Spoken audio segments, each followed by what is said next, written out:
Un chaleureux accueil à tous ceux qui se joignent à cette conférence. Aujourd'hui, nous commençons le 40e thème de notre cours de connaissance de soi, une leçon essentielle dans laquelle nous explorerons la signification profonde du sacrifice pour l'humanité. Le sacrifice pour l'humanité n'est pas quelque chose de facultatif. C'est un élément clé pour un véritable avancement intérieur. Le but de cette conférence est de nous aider à comprendre l'importance du troisième facteur de la révolution de la conscience et d'approfondir notre appréciation de celui-ci. Tout au long de ce cours, nous avons vu que, pour réaliser la révolution de notre conscience, pour l'éveiller pleinement et atteindre l'autoréalisation intime de notre être, trois facteurs fondamentaux sont nécessaires. Le premier est la mort psychologique, le travail qui nous permet de libérer les 97% de notre conscience actuellement piégée dans le conditionnement égoïque. C'est aussi ce qui permet la purification de l'énergie créatrice sexuelle. Le deuxième est la naissance spirituelle, qui rend possible la création des corps existentiels de l'être grâce à la pratique du suprasexe.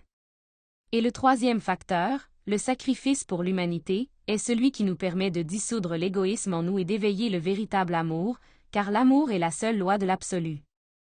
Et c'est ce troisième facteur que nous étudierons en profondeur aujourd'hui. Que voulons-nous dire par sacrifice pour l'humanité? Le sacrifice pour l'humanité est l'acte désintéressé de partager cette connaissance avec les autres. Toute aide que nous offrons à quelqu'un est précieuse, bien sûr. Mais, au-dessus de toutes les formes d'aide externe ou physique, qui peuvent seulement améliorer temporairement la vie d'une personne, il existe une forme supérieure d'aide, transmettre la connaissance qui permet à un être humain de se libérer. C'est donner à une autre personne la clé pour se libérer des causes intérieures de sa souffrance, des racines de tous ses conflits, et du cycle mécanique de l'évolution et de l'involution. C'est lui offrir la possibilité de s'intégrer avec son propre être divin. Le mot « sacrifice » vient de « office sacré ». Et cet office sacré est l'office de la sagesse, directement lié à la force de notre Père intérieur. Nous savons que, dans le petit pourcentage de conscience libre que nous possédons, il existe trois forces. Ces forces s'éveillent et s'incarnent en nous à travers la pratique des trois facteurs. Lorsque nous mourons psychologiquement, nous incarnons la force du Fils, la force de la volonté et de la justice. Lorsque nous naissons spirituellement, nous incarnons la force du Saint-Esprit, la force de l'amour. Et lorsque nous nous sacrifions pour l'humanité, lorsque nous transmettons la connaissance aux autres, nous incarnons la force du Père, la force de la sagesse. L'office du Père est l'enseignement, l'acte de donner la sagesse. Ainsi, lorsque nous guidons nos frères et sœurs de l'humanité vers le chemin de l'autoréalisation intime, nous incarnons véritablement la force du Père. Il est clair que la majorité de l'humanité ne sait pas pourquoi elle vit. Les gens n'ont aucune idée de pourquoi ils sont nés, personne ne le leur a jamais expliqué. Ils vivent dans un état hypnotique, fascinés par le monde et par leur personnalité, courant derrière des objectifs subjectifs, tandis que leur conscience reste complètement endormie. Une fois que nous découvrons le but de la vie, une fois que nous recevons les outils pour l'accomplir et que nous commençons à laisser derrière nous l'ignorance et la souffrance, nous acquérons une responsabilité, la responsabilité d'enseigner à nos frères et sœurs quel est le véritable but de l'existence. Nous devons expliquer pourquoi nous naissons, quelles sont les possibilités de l'être, et comment chaque personne peut se réunir avec son propre être, tout en respectant son libre arbitre, bien entendu. Tous les êtres humains viennent dans ce monde physique avec le même but, nous connaître nous-mêmes. De la même manière que nous avons reçu cette connaissance et expérimenté son pouvoir transformateur, il existe beaucoup d'autres personnes qui ont la même aspiration à la vérité, mais qui ne connaissent pas encore le chemin de la connaissance de soi. Et c'est précisément là que l'amour commence à s'éveiller en nous, lorsque nous ressentons sincèrement le désir d'aider les autres à trouver leur propre chemin intérieur. Cependant, lorsque nous entendons le mot « sacrifice », nous l'associons souvent à la souffrance. Cela arrive parce que nous sommes profondément égoïstes, et cet égoïsme nous rend incapables d'agir pour le bien des autres. L'ego, d'où provient l'égoïsme, s'opposera toujours à toute tentative que nous faisons pour servir. En réalité, se sacrifier pour les autres devrait être quelque chose de naturel et de simple. Pourtant, lorsque nous décidons de partager cette connaissance avec quelqu'un, la tâche devient soudainement compliquée. Et cela parce qu'en nous, il n'existe pas un seul égoïste, mais des millions. Des millions d'aspects égoïques, chacun tirant dans une direction différente. Chacun de ces états égoïques a ses propres intérêts particuliers et se préoccupe uniquement de satisfaire ses désirs. Et c'est précisément cela qui nous sépare les uns des autres, l'ego, le moi, le soi-même. En nous, nous trouvons aussi l'ego de la peur, non pas une seule peur, mais des millions de peurs qui nous empêchent de servir de manière désintéressée. Nous craignons ce que les autres pourraient dire, comment ils pourraient nous juger, s'ils vont nous accepter ou nous rejeter. Nous pensons, et si je me trompais? Et ainsi, d'innombrables peurs nous retiennent et nous empêchent de développer l'amour. L'amour s'exprime toujours à travers des actions, à travers les œuvres que nous accomplissons pour le bien des autres. L'absence d'amour, qui est la fille de la peur, se manifeste dans nos omissions. Ces moments où nous aurions pu faire quelque chose de bon pour quelqu'un, mais où nous avons choisi de ne pas le faire. Lorsque nous commençons à nous sacrifier pour l'humanité, nous commençons automatiquement à nous déségoïstiser. Réfléchissons à cela. Se déségoïstiser signifie cesser d'être égoïste, partager avec les autres ce que nous possédons. Si nous voulons réellement progresser dans ce chemin, nous devons éliminer l'ego et son égoïsme en nous. Et la clé pour dissoudre cet égoïsme est précisément le sacrifice pour l'humanité, partager ce qu'il y a de plus précieux en nous. Lorsque nous commençons à réfléchir à ce que nous possédons réellement, à ce qu'est notre véritable héritage, nous voyons rapidement que la seule chose que nous avons véritablement est notre connaissance, la sagesse qui nous permet de nous révolutionner, de nous libérer et de nous autoréaliser en une seule existence. Si nous prenons le temps de valoriser ce que nous avons reçu, nous reconnaissons que cette connaissance ne pourrait pas être achetée avec tout l'or du monde. Par conséquent, lorsque nous la partageons avec les autres, nous cessons d'être égoïstes. Nous offrons aux personnes la possibilité de réaliser elles aussi leur propre autoréalisation. Sur le plan interne, chaque effort que nous faisons pour apporter cette connaissance aux autres a une valeur immense. Cependant, il existe certaines conditions pour transmettre cette connaissance, et il est important que nous les prenions au sérieux. La première condition est que nous devons transmettre cette connaissance gratuitement. Nous ne devrions jamais faire payer, ni directement ni indirectement, pour l'enseigner. S'il y a un paiement, alors il ne s'agit plus de sacrifice, mais de commerce. Et c'est l'erreur que toutes les religions ont commise. Si nous commençons à recueillir des dons, des contributions, des dîmes, ou toute autre forme de paiement, tôt ou tard l'objectif se déforme, et le but original de l'enseignement se perd. La deuxième condition est que cette connaissance doit être donnée à tout le monde, sans faire aucune distinction de sexe, de race, de classe sociale, de richesse, ni de quoi que ce soit d'autre.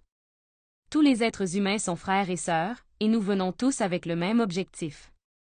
Comme notre conscience est endormie, nous ne pouvons pas savoir réellement qui est suffisamment mûr pour assimiler cette connaissance. Parfois, la personne à laquelle nous nous attendons le moins est justement celle qui en a le plus besoin. Pour cette raison, nous devons offrir cette connaissance à tout le monde. Et pour cela, nous devrons éliminer en nous de nombreux moi qui gardent des préjugés envers les autres. La troisième condition est de respecter toujours le libre arbitre de ceux à qui nous donnons la connaissance. À partir de maintenant, nous devons comprendre que nous ne devons pas essayer de convaincre qui que ce soit. Nous pouvons informer, nous pouvons expliquer, mais nous ne devons ni supplier ni faire pression. Ceux qui ne sont pas préparés ne commenceront tout simplement pas le chemin, et chacun doit se convaincre lui-même à travers sa propre expérience. Et la quatrième condition est de transmettre cette connaissance dans sa forme pure, sans y ajouter quoi que ce soit qui ne lui appartient pas. Ces enseignements se composent des trois facteurs, rien de plus. Nous ne devons pas les modifier. Nous sommes endormis, et pour cette raison nous ne pouvons pas altérer ce que les êtres éveillés ont établi. Chaque clé, chaque enseignement, dans chaque conférence, a été placé dans le seul but de nous aider à éveiller la conscience. Nous ne devons rien retirer, ni rien cacher, car faire cela reviendrait à falsifier la connaissance. Nous ne devons pas non plus la mélanger avec d'autres doctrines ou systèmes. Si nous la mélangeons, elle cesse d'être cette connaissance et devient quelque chose de totalement différent. Donc, voici les conditions de base lorsque nous nous sacrifions pour l'humanité. Donner cette connaissance de manière pure, la donner gratuitement, la partager avec tous sans distinction, et respecter toujours le libre arbitre de chaque personne. Nous pouvons voir clairement que partager cette connaissance avec les autres est une responsabilité. Mais réfléchissons plus profondément à certaines des raisons pour lesquelles nous devons nous sacrifier pour l'humanité. Nous avons déjà mentionné l'importance de vaincre l'égoïsme et la peur. La peur nous maintient en vibration dans les niveaux les plus bas, et l'égoïsme nous isole les uns des autres. Si nous voulons nous élever à des niveaux supérieurs de conscience, nous devons commencer à vibrer selon la loi de l'amour. Et l'amour s'exprime à travers l'action. L'amour ne se trouve pas dans le fait de dire à quelqu'un que nous l'aimons, ni dans les sentiments agréables que nous pouvons avoir envers une autre personne. L'amour se trouve dans le travail conscient que nous accomplissons pour aider les autres. Ceci est un travail d'amour, et seul l'amour peut alimenter un travail d'amour. Si nous n'accomplissons pas des actions conscientes pour le bien des autres, nous n'éveillons pas l'amour. Et chaque étincelle de conscience que nous libérons grâce à la mort psychologique doit éveiller l'amour et doit apprendre à servir. Une autre raison importante de nous sacrifier pour l'humanité est que cela met la loi divine en notre faveur. Ceux qui aiment, ceux qui s'efforcent d'aider les autres, reçoivent de l'aide interne. Car ce que nous donnons, nous le recevons. Si nous voulons la sagesse, nous devons donner la sagesse. Si nous voulons éveiller la conscience, nous devons aider les autres à éveiller la leur. En revanche, celui qui possède quelque chose et refuse de donner ne serait-ce qu'un peu de ce qu'il a, perd même ce peu. Une fois que nous possédons la connaissance, nous avons aussi une responsabilité, la partager. L'acte égoïste d'avoir la lumière et de la cacher aux autres génère du karma. Et ce karma est la cécité. La cécité est souvent le karma de ceux qui avaient la connaissance mais l'ont dissimulée, c'est pourquoi la lumière leur est cachée, car la lumière représente la sagesse. Une autre raison très importante de nous sacrifier pour l'humanité est que, par le sacrifice, nous gagnons les mérites du cœur qui nous permettent d'avancer dans ce travail. Le sacrifice nous aide à progresser plus rapidement dans la création des corps existentiels de l'être. Une personne qui se sacrifie pour l'humanité peut naître spirituellement 10 fois plus vite qu'une personne qui vit égoïstement. Le sacrifice accélère également le travail de la mort psychologique, car chacun de nos défauts porte sa propre dette karmique. Si nous voulons les éliminer, nous devons payer ce qu'ils doivent. En générant du dharma à travers le service aux autres, nous évitons de rester bloqués dans le processus d'élimination d'un défaut. Comme nous l'avons vu dans la conférence sur les lois du karma et du dharma, chaque fois que nous permettons à nos défauts d'agir à la place de notre conscience, nous générons du karma. Nos moi nous poussent toujours vers l'erreur, vers des actions qui nous blessent nous-mêmes et qui blessent les autres. Et si nous voulons réellement atteindre la libération dans cette même existence, nous devons payer le karma de cette existence.